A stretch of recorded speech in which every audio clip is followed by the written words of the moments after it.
Okay, guys, so today we're going to talk about not only losing the person that you lost in a tragedy, but losing other people after you lose that person, if that makes sense. So, when we lost Emmett, we didn't just lose Emmett. We lost a lot of people in our lives that we thought would never leave, that we thought would be there through everything.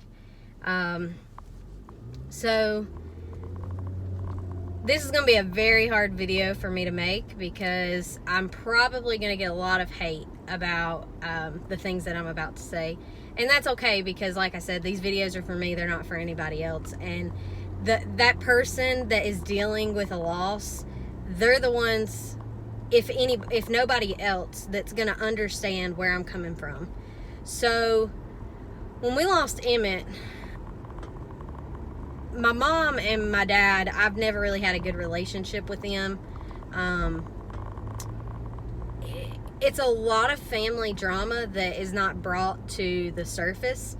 And in reality, on Facebook, everyone in the world thinks that my mom and my dad are basically just my mom, is the grandest person that walks the earth. And it's not that way. It's me and my mom butt heads. We've always done it our entire life, and I came from a hard life. I'm not even gonna lie to you. I came from things that no kid should ever have to live through, and I promise you that my children will never live through the things that me and my sister and my little brother have lived through our entire lives.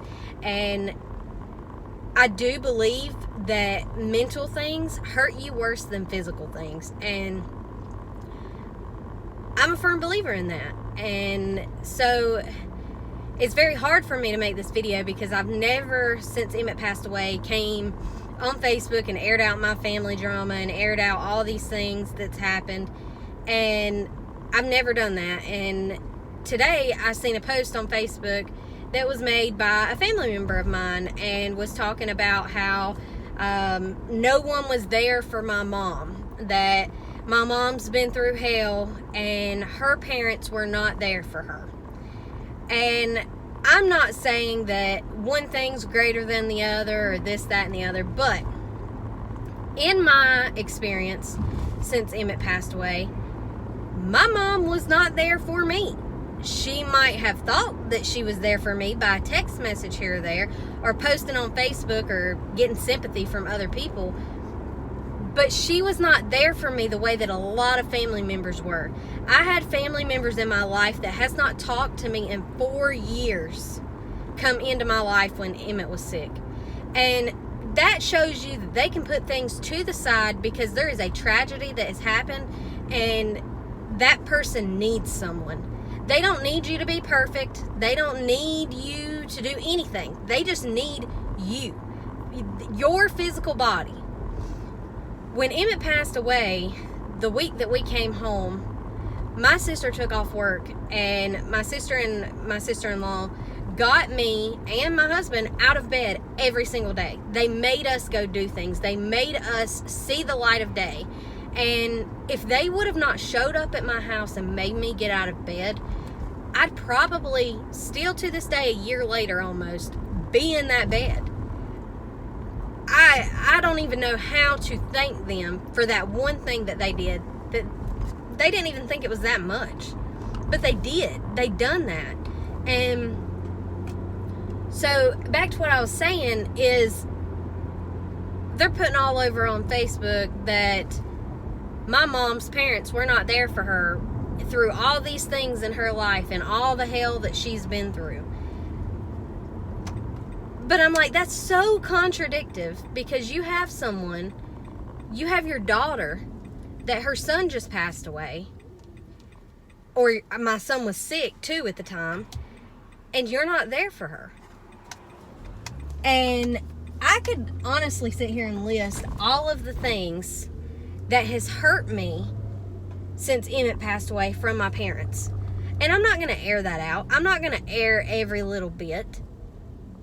But the one thing was, even though when someone's hurting, they're going to tell you, I don't want to be around anybody. I don't want to be, I don't want to see anybody. I don't want any company. I just want to be by myself. And honest to God, that's what they're going to tell you. And that's the God's honest truth. But they don't really want to be alone. They want someone to get them out of bed. They want someone to come and pick them up and lift them up. But they're not going to ask you. And even with my sister, I told them, no, don't come. You've got things going on. You got to work. You need the money. I made every excuse in the book. But my sister and my sister-in-law still showed up. They were still there. So that means nobody else has an excuse. And a lot of family members, I'm not just saying that my sister and my sister-in-law was the only ones there. A lot of family members were there for us. And a lot of people were there for us. But the point I'm making is my parents weren't. They didn't come and sit over here until 11 o'clock at night to make sure I fell asleep. They didn't come over here at 7 o'clock in the morning and make sure that I was awake. They didn't come over here to make sure that I was eating or to make sure that I was actually showering or getting up at some point during the day. They didn't do any of that. That's not being there for your daughter. So how can you get mad that your parents were not there for you if you weren't there for your kid?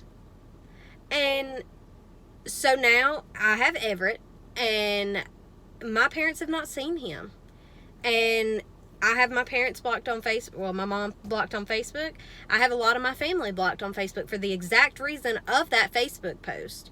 And I could come on here and air dirty laundry. If y'all want to hear it, then just let me know. I will let you know. Trust me. I ain't here to hide anything. If they're going to air it out, I'll air it out too. You know, let's make everybody look bad. But I don't want everyone getting this perspective from my mom that she is the grandest thing and no one's there for her and this, that, and the other. And I get comments all the time, well, why ain't your mom allowed around the baby? Or why don't you ever post about your mom? Why don't you do this with your mom? Why ain't your mom invited to this? It's my business. Nobody knows what happens to me behind closed doors. Nobody knows the things that I've been through, not only in my entire lifetime, but since my son died.